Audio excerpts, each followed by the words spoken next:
Smart એજ્યુકેશનમાં તમારું સ્વાગત છે। આપણે ધોરણ 10નું ચેપ્ટર સંભાવના જેનો ક્વેશ્ચન નંબર 23 ગણીએ છીએ। તો આપણે સૌપ્રથમ રકમ વાંચીએ। એક રમતમાં 1 રૂપિયાના સિક્કાને 3 વાર ઉછાળવાનો છે। કેટલી વાર?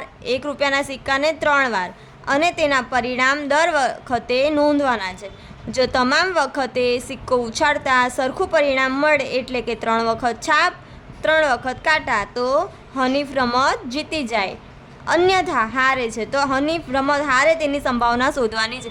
આપણે ખાલી એક જ સંભાવના શોધવાની છે, હનીફ રમત હારે તેની સંભાવના। પણ અહીંયા કીધું છે કે 1 રૂપિયાના સિક્કાને 3 વાર ઉછાળીએ તો તેના જે પરિણામ આવે તે આપણે નોંધવાના છે। એટલે સૌપ્રથમ આપણે પરિણામ એના લખશું। કાલના વિડીયોમાં મેં તમને આ શીખવ્યું હતું કે સિક્કા હોય કે પાસા હોય, તેને જેટલી વખત ઉછાળવામાં આવે એટલી એની આપણે એનઘાત લખીએ તો આપણને એના કુલ પરિણામ મળે। જેવી રીતે કે બે સિક્કા માટે સિક્કાની બાજુ કેટલી હોય? 2 બાજુ હોય। 2 બાજુને એક સિક્કાને 2 વખત ઉછાળીએ તો 2 જવાબ આવે। તેવી જ રીતે 2 વાર ઉછાળવામાં આવે તો 4 જવાબ આવે। તેવી જ રીતે 3 વાર ઉછાળવામાં આવે તો 6 જવાબ, એટલે કે કુલ પરિણામ એનું 6 મળે। તેવી જ રીતે પાસાનું આપણે શીખ્યા હતા। પાસાની કુલ સપાટી કેટલી હોય? 6 હોય, એટલે 6ની એનઘાત। તો 1 વખત ઉછાળીએ તો 6 જવાબ, 2 વખત ઉછાળીએ તો 6 ને 2 વખત એટલે 12। તેવી રીતે આપણે આગળ થાય। આ સૂત્ર બંને માટે યાદ રાખજો। હવે અહીંયા કીધું છે કે અહીંયા એમ કીધું છે આપણને કે 1 સિક્કાને 3 વાર ઉછાળીએ કાં તો 3 સિક્કાને 1 વાર ઉછાળીએ, આ બંનેના પરિણામ આપણને કેવા મળશે? સરખા મળશે। પડી સમજ બાળકો? તો હવે આપણે દાખલાની શરૂઆત કરીએ। આપણે અહીંયા દરેક વખતે જે પરિણામ આવે તે નોંધવાના છે। તો આપણે સૌપ્રથમ સિક્કા ઉછાળીએ તે પરિણામ લખી દઈએ।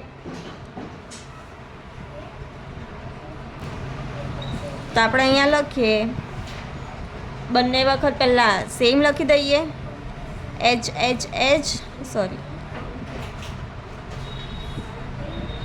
પછી બીજામાં થશે T।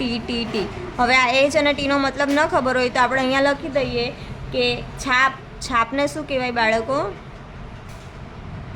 છાપને H વડે દર્શાવશું અને કાંટાને એને T વડે દર્શાવશું। તો 3 વખત છાપ આવે અને 3 વખત T આવે। તો સૌપ્રથમ આપણે ઉપરની સંભાવના એક પરિણામ લખી દઈએ। તો 3 વખત H, હવે બીજી વખત આપણે 2 વખત લઈશું તો 2 વખત H અને 1 વખત T આવે। પછી કાં તો 1 વખત H, 1 વખત T અને 1 વખત H આવે, અને કાં તો 1 વખત T અને 2 વખત H આવે। પડી સમજ બાળકો? હવે આ 3 વખત T લીધા છે, 3 વખત T, તો આપણા 1 વખત H અને 2 વખત T આવે, કાં તો 1 વખત T અને 1 વખત H અને 1 વખત T આવે, અને આમાં 2 વખત T અને 1 વખત H આવે। આપણે આનું ઊંધું જ કર્યું છે, આપણે કંઈ નથી। યાદ રાખવામાં એકદમ સરળ છે બાળકો। પહેલાં મેં 3 વખત H લીધા છે, પછી 2 વખત H લીધા અને 1 વખત T, પછી 1 વખત H, 1 વખત T અને H વખત 1, અહીંયા 1 વખત T અને 2 વખત। તો હવે આનું આપણે ઊંધું જ લખવાનું છે નીચે, કે જેવી રીતે આ 3 વખત H હતા તો આ 3 વખત T લઈ લીધા, આ 2 વખત H હતા તો 1 વખત H લઈને 2 વખત T લીધા, આ આજુબાજુ H હતા તો આજે આપણે આજુબાજુ T લઈ લીધા છે, ને અહીંયા 2 વખત H હતા તો અહીંયા 2 વખત T લઈ લીધા છે। એટલે યાદ રાખવામાં સાવ સરળ પડશે। આપણને આ ટોટલ પરિણામ કેટલા મળ્યા? 8 મળ્યા। 1 2 3 4 5 6 7 8, કેટલા મળ્યા? 8। અને આપણે આવી રીતે સૂત્રમાં પણ મૂકીએ તો આપણને ખબર પડે કે સિક્કાને કેટલી વખત ઉછાળવાનો છે? 3 વખત। તો 2 ને 3 વખત લઈએ તો આપણો જવાબ શું આવે? 8। એટલે આપણને ખબર પડવી જોઈએ કે અહીં આપણે લેવાના કેટલા છે? 8 પરિણામ થવા જોઈએ, જેના પરથી આપણને આઈડિયા આવે। આપણને કુલ પરિણામ મળી ગયા છે 8। હવે અહીંયા આપણને કીધું છે કે સિક્કો ઉછાળતા સરખું પરિણામ મળે। જો તમામ વખત સિક્કો ઉછાળતા સરખું પરિણામ મળે એટલે કે 3 છાપ અથવા 3 કાંટા તો હનીફ રમત જીતે। એટલે જો સરખા 3 વખત છાપ અને 3 વખત કાંટા મળે તો હનીફ રમત જીતે, અન્યથા હારે છે।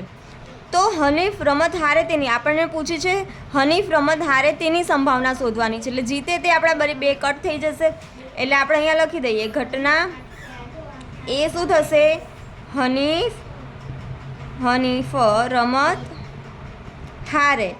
ક્યારે હારે? જ્યારે આ 2 સરખા હોય તેઓ જીતે, આ સરખા ન હોય તો હારે. તો આપણી પાસે સરખા નથી કેટલા? 6.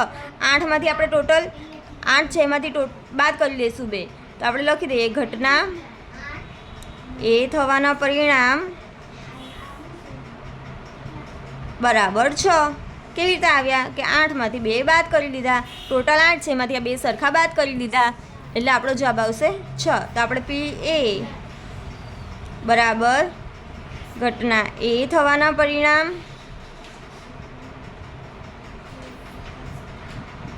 છેદમાં કુલ પરિણામ.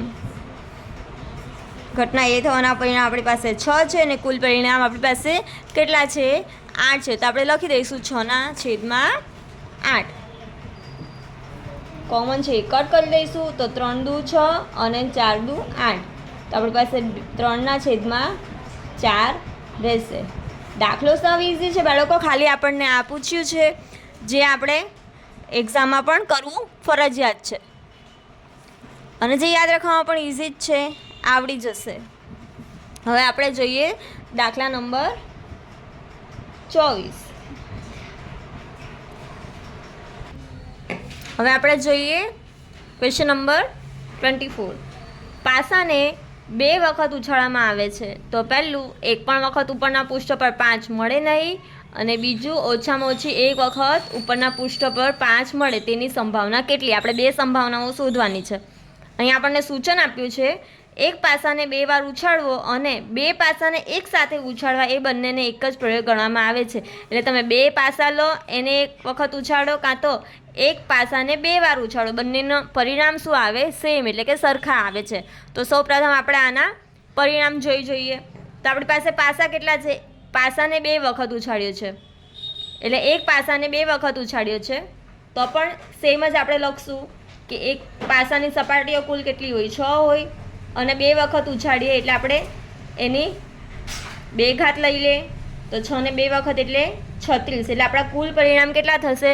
36. તો આપણે તેની સંભાવના પહેલાં લખી દઈએ ઝડપથી.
આપણે આ જોઈશું આ ટોટલ પરિણામ આપણને કેટલા મળશે?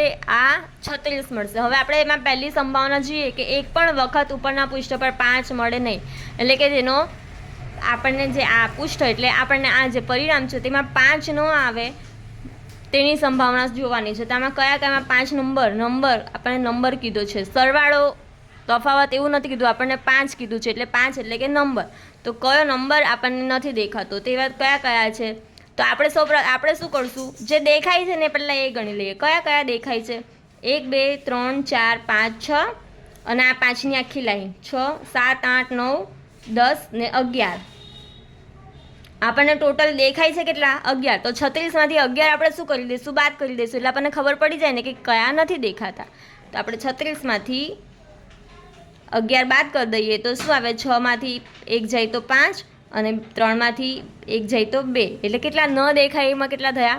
25. તો આપણે ગણીએ. ઘટના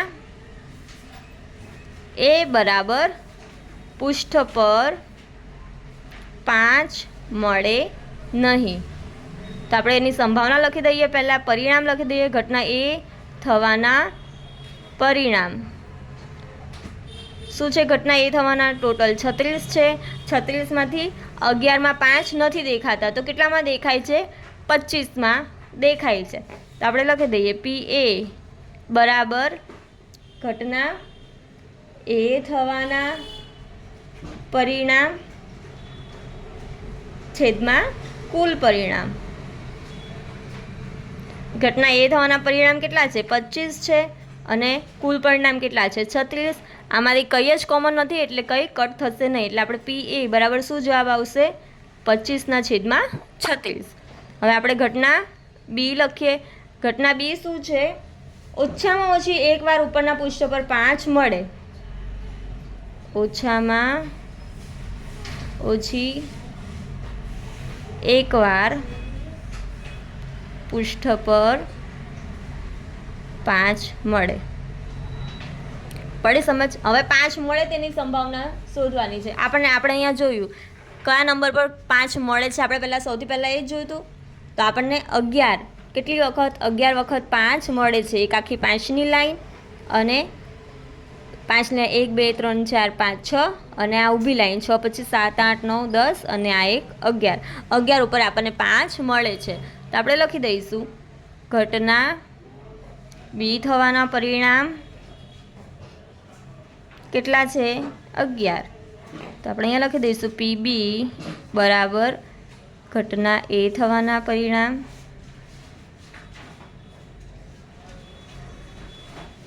છેદમાં કુલ પરિણામ.